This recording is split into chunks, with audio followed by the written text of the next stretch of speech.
Hi, my name is Mark, and I'm on a weight loss journey. Now, I know I've been bigger than my starting weight, but my official starting weight of this journey was 551 pounds.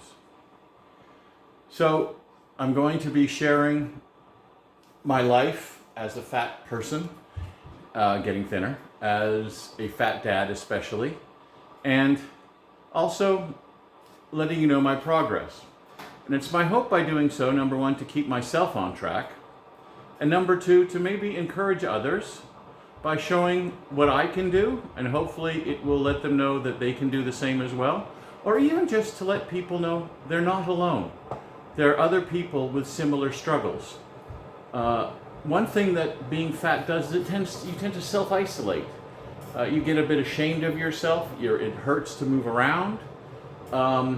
Your circle of friends gets smaller and smaller. Your social life disappears. Your going out in public disappears. You're not alone. I'm here. There are others like this. So yes, join my journey.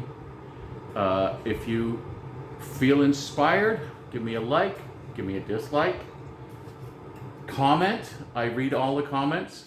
And share this. If you know someone on a similar journey, or if you're on a journey and you want to share because maybe you feel this helps capture your feelings to people, share it. Share it out of just understanding how different people are. If you're not on this journey, I hope you understand maybe people who are on this sort of a journey, or people who have yet to start this journey. It's a scary journey. So yes, please like, share, subscribe. Please watch. And I hope this helps somebody.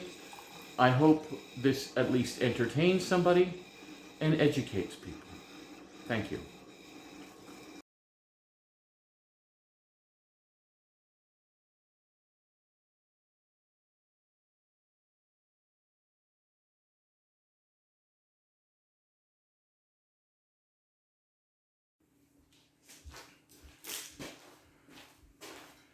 Good morning. Hang on, let me open up the window. The cat is open. There you go, cat. Oh, the cat decided to run away. This is me in the kitchen. I'm getting around a lot better. I've lost 100 pounds since the journey began.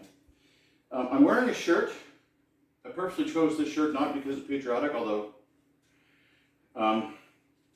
this shirt used to fit just about right. A lot of my shirts, t-shirts especially, I bought them baggy. Some of the other shirts were a little bit snug. This one fit just about right. And you can see it's got some bagginess to it now. So that's a thing. It's less baggy down here because again, everything seems to have sagged. My belt, my pants ride fairly high.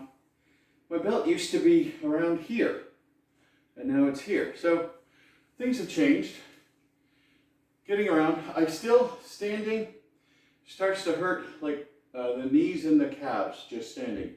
Walking, not so bad. So in the kitchen, just to show you what I do, I sit down. It's a banquet chair that fortunately slides around fairly well for me to, go from station to station.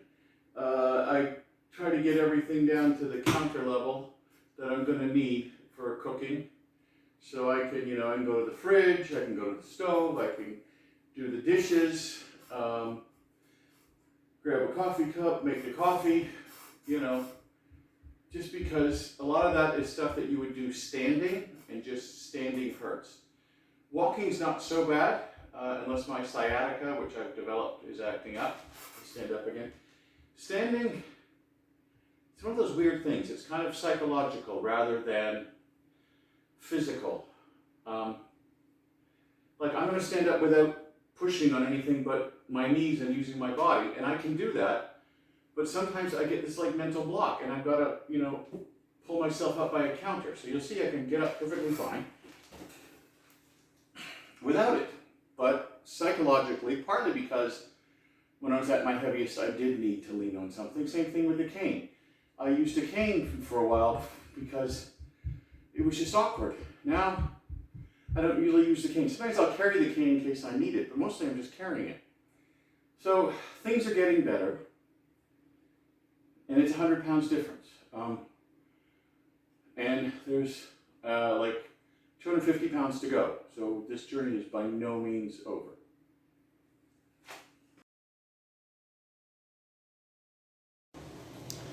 Saturday morning, time for coffee and confessions. I like coffee. I know a lot of people don't. Coffee, tea, whatever, 0 calories basically. So the week, doing okay, I guess. Unfortunately, I ended it with 2 kind of big food days. We had tamales from some old couple selling tamales from a pickup truck, the best kind of tamales to get in my opinion. They were delicious, but there were too many of them, and tamales are high carbs. That was Thursday. Then Friday, meal-wise wasn't too bad, but then I had a bunch of snacks, which was a big mistake again. And snacks are high calorie and high carb, and often also high fat. Fat's not so much of a problem, but yeah. So that coming at the end of the week undid progress. So it was a zero-sum week. So ended up where I started, 446. Now, I have to teach myself better to not have bad days, because I'm heading towards getting surgery, hopefully within 2 to 4 months.